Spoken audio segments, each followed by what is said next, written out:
Welcome to the weekly review for the Freedom Fantasy League. There goes week 7. Is your team's engine dead or is it revving? Do you think you can make it to the end? If you're not sure and are worried, you can always trade before you're buried. You're only dead when you say when. All right, bro. On to this week's score. All right, bro. Well, thank you for that clever rhyme. You always find a great way to get that rhyme in. I love it. Okay, let's see what happened last week. All right. The Doc circumcised blitz 174.47 to 167.55. It was another bout of bad luck for Blitz as normally dependable Jalen Waddle only put up 3 points thanks to the game being played in a wind tunnel. Next time, add checking the weather report on your checklist for setting your lineups. That goes for everybody. Yeah. Considering the small margin of victory, both Blitz and Nico got a headache when Collins was concussed Monday night. The Doc had Jameson Williams give him a goose egg, and Kendra Miller added less than 2 points, but he still pulled out the win. You can almost hear Doc scream, "This vote!" Next up for Blitz is the unpredictable Cheez-It, while the Doc will try to keep his league-leading 4-game winning streak going against Form Blazing Sword, which probably won't be that hard. Yes. In a game of the Baldwins, on the Battle of the Baldwins, Mom's Spaghetti Sauce extinguished Form Blazing Sword 217.25 to 165.50. Damn. Joe Flacco has revived Mom Spaghetti's chances at the once left for dead team is arisen from the dead with both Jamar Chase and T. Higgins once again being a scary fantasy football combo. Form Blazing Sword is currently on a 5-game losing streak and cannot seem to catch a break. Hell no, man, it's tough. It's tough out here. One of the highest producers seemed to have cooled off in JCM, also known as Bill Krosky. He can unscramble eggs, but he can't get you 5 fantasy points.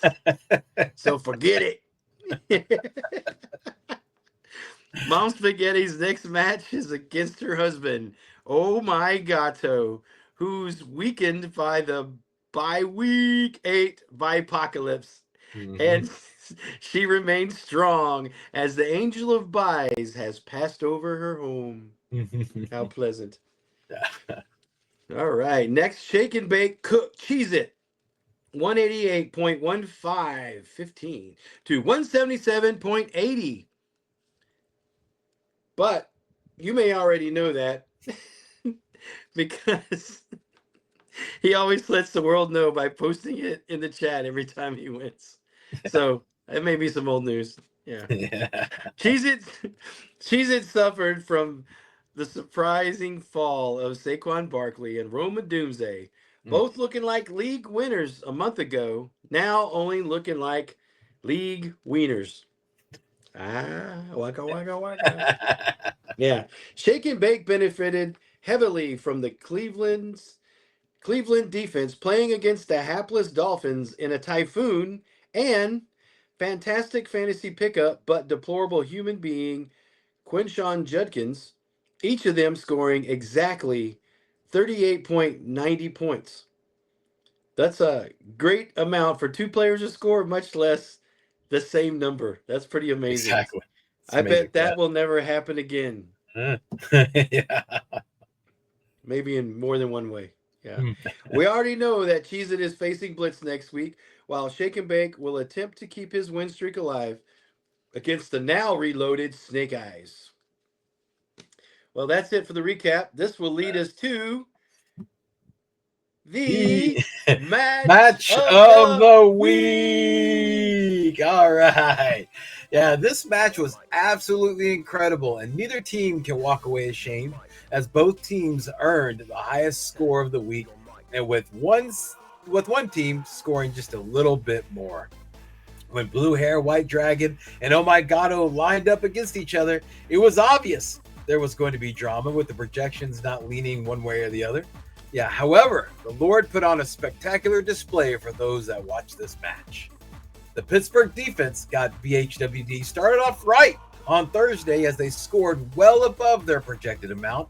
Even though they gave up 33 real-life points, they still came through well in fantasy. This next bit, though, right? This next bit was nothing but gut pinches to Oh My Gato. And you'll see that the punches, man, they likely were just a little bit lower than the gut. Yeah, a little bit lower. Yeah. Yes, under the belt. That was up a little high. Yeah. In the early game in London, Davante Adams caught 3 touchdowns from Matthew Stafford for BHWD, giving Davante Adams a fantastic fantasy score and an advantage, as Oh My Gato left Matthew Stafford and his almost 50 points on the bench. Boom.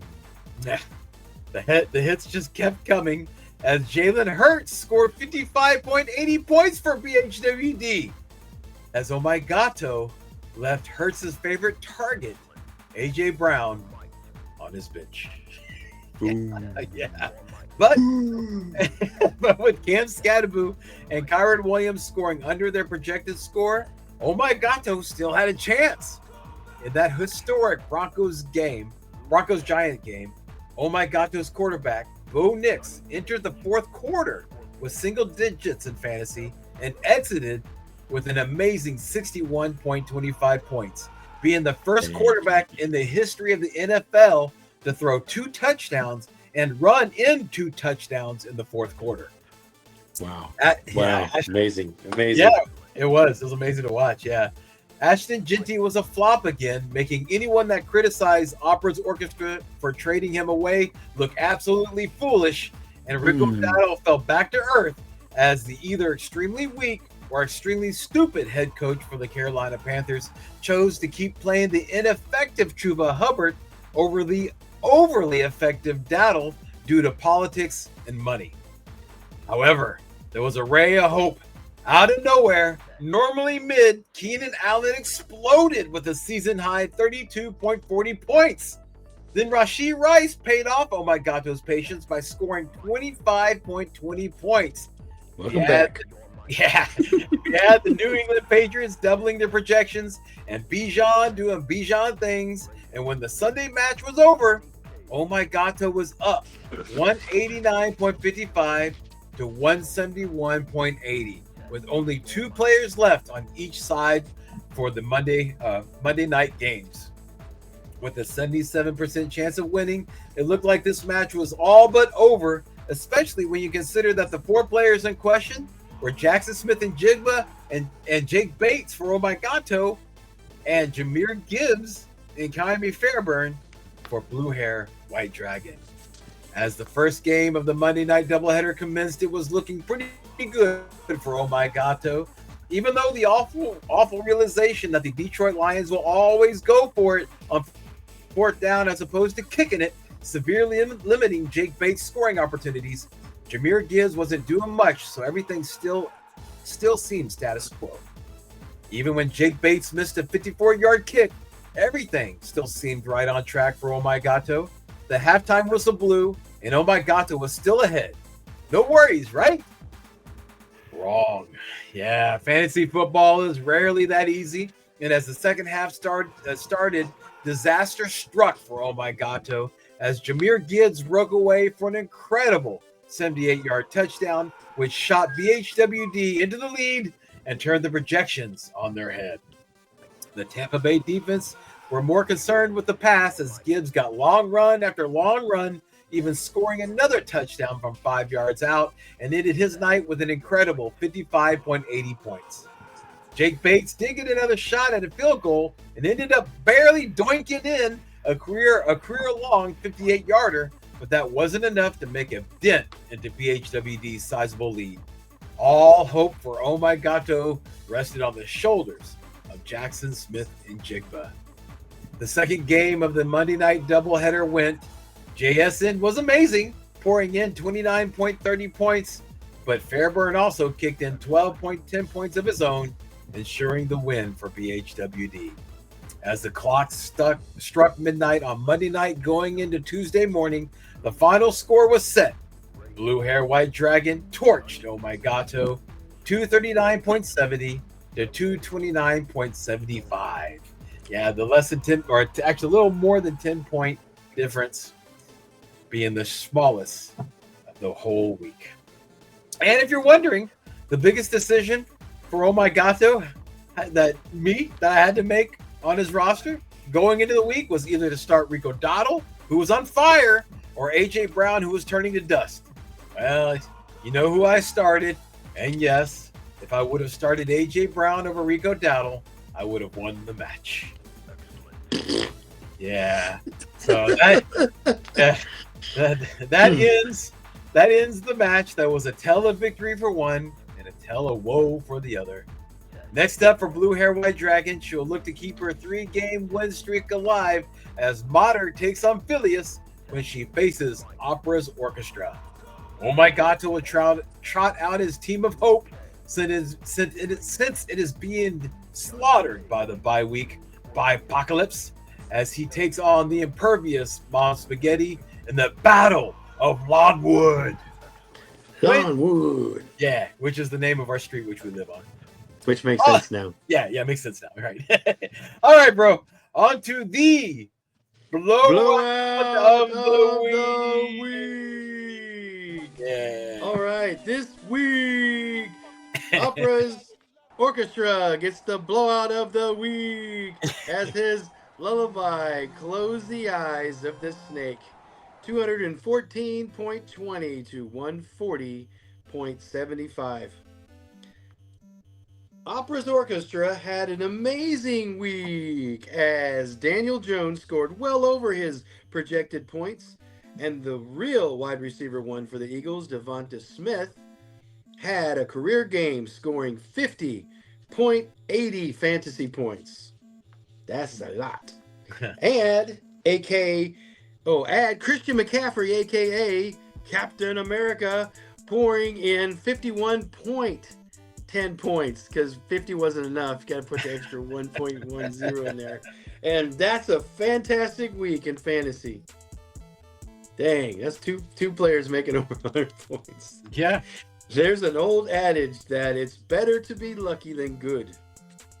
And that seems to be heavily in play in this match as Opera's Orchestra caught Snake Eyes with his pants down as both Josh Allen and James Cook were on their bye weeks, forcing Snake Eyes to reluctantly start Caleb Williams, who gave him 14.14 points. Hey, at least it matched. It's the same. Yeah. Bashul Tootin, who offered up a measly 2.20 points, helping Snake Eyes score the lowest he has all season. That must be nice just to do that once. And it didn't help that George Kittle scored as many fantasy points as I did or you did. 0. Yeah. If you're questioning the moves, don't forget that for 2 years in a row, Snake Eyes was a dominant team in the league, and 2 years in a row, he had both Brandon Aubrey and the Dallas defense. And for 2 years in a row, he played them both in his starting lineup on their bye weeks and still won. There's history on Snake Eyes' side, but this year he rolled the dice and it came up craps instead. Yeah. That doesn't diminish what Opera's Orchestra has accomplished. Once considered bantha fodder, and in his last place, he made a trade, made some moves, and now is on the right side of the blowout of the week. Next up for Opera's Orchestra is his mother, Blue Hair White Dragon, who is as hot as a pepper sprout right now. And Snake Eyes will be retooled with Josh Allen, James Cook, George Kittle, who maybe remembered how to score points, and CeeDee Lamb looking to humble, shake, and bake. Yeah. All right. That's it for Blowout of the Week. Yeah, Blowout of the Week. Good. All right. So before we get to the segment that everyone is all looking forward to, there's a PSA that I want to give. All right. So it has come to my attention that when you add a player on Monday, the system doesn't apply it to the current week, but adds the player on the following week. All right. So far, that hasn't been an issue. But in the event that you want to pick up a player that is playing on Monday night and want to play them on Monday night in lieu of a player that is in your starting player that has not played yet, message the group chat, letting everyone know that this is what you are doing when you pick up said player. You see, I have the ability, all right, with the commissioner options, it gives me the ability to add points to your team. So I get after the game has been played, right? So I can add the points from the picked up player for you if you notify the group chat that what you're doing before the Monday night games start. All right. So this actually popped up last week when Mon Spaghetti had Chicago's kicker, Cairo Santos, be ruled out, but when she picked up his replacement, which was Jake Moody, she wasn't able to put him in for Santos since Moody appeared on the following week's roster and not the current one. All right. Luckily, that wasn't a determination for the match, but I wanted to make this announcement so now we know what the protocol is if the same thing happens to you. All right. Is that clear as mud, bro? Yeah. So let's make examples to make sure everybody understands. Sure. Because this is one of those things that may or may not ever happen to you, but if it does, it could make a big difference in everything. For 5 years, as we get closer to playoffs. For 5 years, we've had this league, and it just now popped up. It just now popped up. It didn't cause a problem, but now, luckily, we learned from it, and we can work around it. So if I have a player if I have a game on Monday night, all the games are gone. It's Monday night football, and in this case, I have a kicker. Much like the example, I have a kicker who is now last-minute scratch before the game. I hear about it. I go into the pool. I put my player that's out in IR, and now I grab a player from the pool and stick him in my kicker position to play for Monday night, which hasn't started yet. Well, the system will place that kicker that I just put up on the following week's roster, not on this week's roster for the Monday night game. In fact, it'll see an empty bench spot. A kicker spot. So what Brian is saying is, let us know in the group chat when you do that. So because he's the commissioner, he can go in there and say, hey, I wanted this kicker for the Monday night game. That's great. So now everybody knows what's happening. Brian knows what's happening. He can watch the production of that kicker by looking at the stats on the app. And whatever those numbers are, instead of them sitting there and just not counting on your score, which the computer says 0, he can take those points and add them to your current week score total. Okay. And so if that changes the outcome of a game, bro, like if you did that and because I didn't have a kicker, I showed a 0, I lost that week. But I told you ahead of time, let's say my kicker scored 10 points. Well, you put that 10 points in, and that's enough to say I lost by 2 points. Well, that's enough to change the outcome of that game. Will the system know to change the outcome of that game because it's already thought that I lost? Absolutely. Yeah, absolutely will. And make sure to keep that player on your roster until at least Tuesday, for the next day at least. Don't pick them up and say, hey, I'm picking them up and then drop them, because no, that won't work. You just hold them as if it was part of the game. All right. Part of your team, you need him through the whole game, you play him if he was on your roster. That's right. So go through the whole action of it. That's right. That's just a workaround we discovered before it became a problem. Yeah. Luckily. So let's all follow that in case we have that same issue happen to us. Right. If you have any questions about that, you can reach out to Brian. He'll be glad to explain it to you. Yeah. I'm hoping the example we made that clear, what we can do. Yeah, that's right. And if you didn't watch this video, you complain about it. This is why we make a video. That's why you watch it. While you watch it. Yeah. So, and yeah. This will be out enough time too. Yeah, guaranteed. Yeah, I'm gonna work on it. Get better at it. So now you know what that is. Yeah. That's now we know how to handle all that because it was happening like in the moment, and it was insane. We didn't know what to do. We didn't have a plan, but now we have a plan. Right. Now we have a plan. Yeah. So there we go. All right. So let's move on to everyone's favorite segment, bro. Oh, what could that be? I know. It's called "Oops, I Shit My Pants." Let's see. What a great segment. So let's see how everybody did last week. Let's start with Snake Eyes. Snake Eyes gets one for starting George Kittle over Jake Ferguson, who scored over 24 times higher than Kittle. That was easy to figure out since you just compare it to 0. Yeah. Well, yeah. It wasn't just your eyes that were watering when we all smelled this move. Yeah, they weren't painful enough. Yeah. Oh My Gato gets one when he started Rico Dottle over AJ Brown. As you know already, the move cost him the win this past week. Ah, how painful. Make sure to cover up this move in the litter box. Oh my Gato. Yeah, once again, Form Blazing Sword, yours truly, soiled his seat when he played Bill Krosky over Zach Charbonnet, who scored over 5 times higher than Bill. Yeah. Just like opening up a Christmas present and seeing that it's the train Voltron and not the lion. That's what this move was like.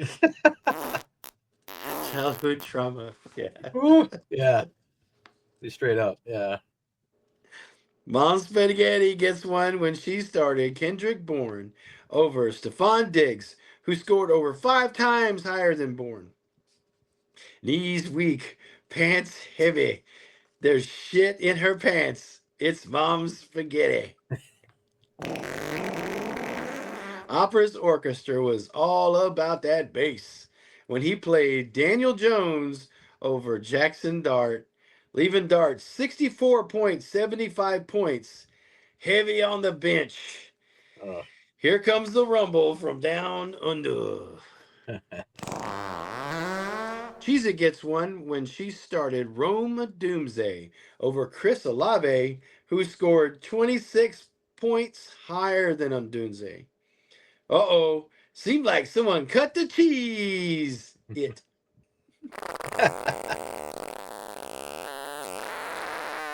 Okay, here's the last one. Shake and Bake was cooking up some turds when he started Baker Mayfield over Joe Flacco. I never thought you'd say that. Who scored 22.5 more points than Mayfield. A turd covered in breadcrumbs is still a turd. Man, that was a lot. Yeah, that was a lot. That's a lot of miss. Yeah. But I still can't believe Flacco over Mayfield. That? Who would have thought? Yeah, who'd have thought? Yeah, all right. That means we know nothing. Yeah, exactly. Yeah. Socrates. All we know is we know nothing. Yeah. So, all right. So that wraps up the week 7 review. But hey, everybody, the Bipocalypse is here. All right. So this week on bye are the Arizona Cardinals, the Detroit Lions, the Jacksonville Jaguars, the Las Vegas Raiders, the Los Angeles Rams, and the Seattle Seahawks. So plan accordingly. It's a lot. Yeah. All right. So with that, congratulations to the winners, consolations to the losers, and see you guys and gals next week. Yes. Until next week, stay strong, be of good courage, and long live the Republic. Thanks for playing.